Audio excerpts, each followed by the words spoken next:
Red lights are off and we are underway. Hafizh looks like he's off to a solid start, so does Chip Nakarin. He's just going into the way of the BMW of Aslan Shah Kamruzaman. It's Aslan Shah who's just undertaken by Hafizh, and Hafizh Syahrin, a moment there for Chip Nakarin. But Hafizh Syahrin gets himself into P1, and you fear that Hafizh will be able to motor away from here.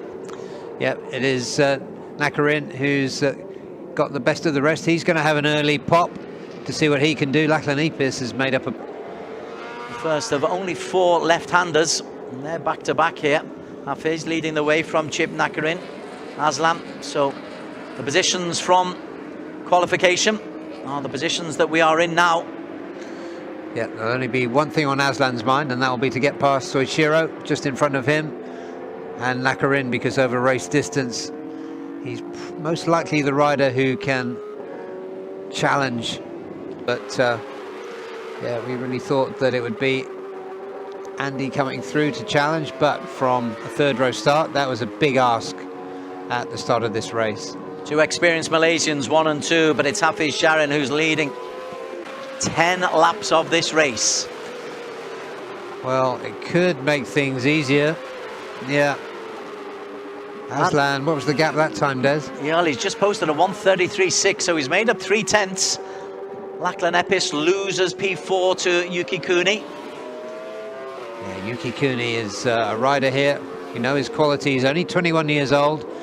As you were saying, Des, he won his first race in the All Japan Championship in the Stock 1000 class. He needs to put himself in a podium position here just to take that extra step up. We can see on the TV screen here some rain falling.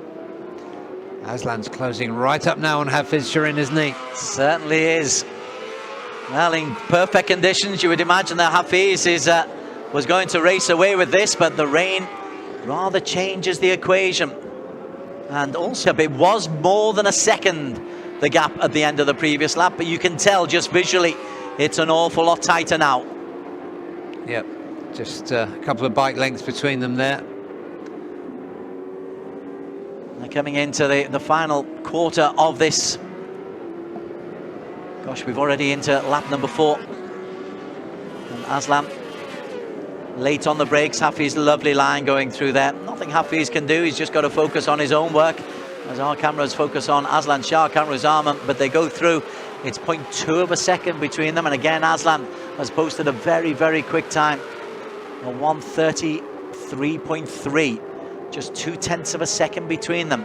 We've got a race, Barry Russell. Yeah, we have, and we've never seen Aslan Shah in better condition than he is now. Physically, he's got into the training habit and he's enjoying it, and look at this. And he's got the real belief.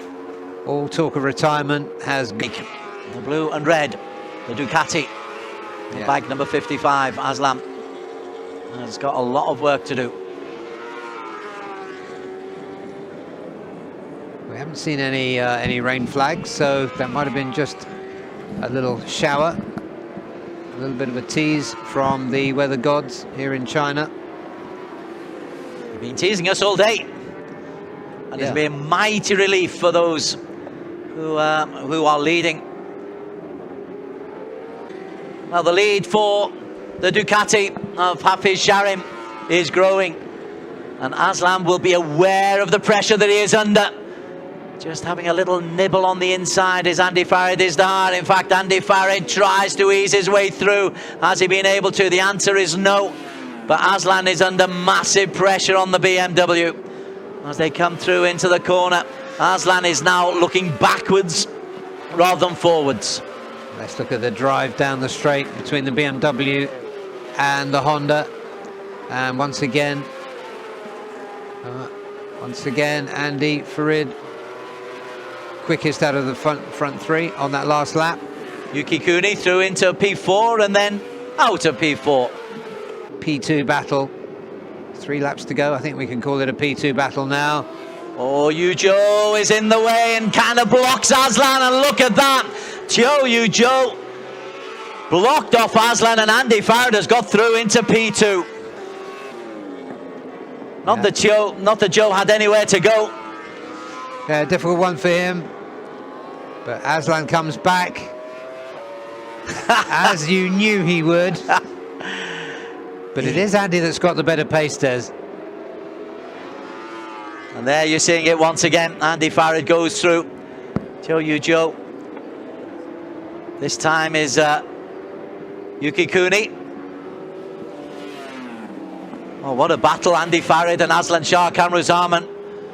We'll need to find out whether Aslan was impeded by the back marker then.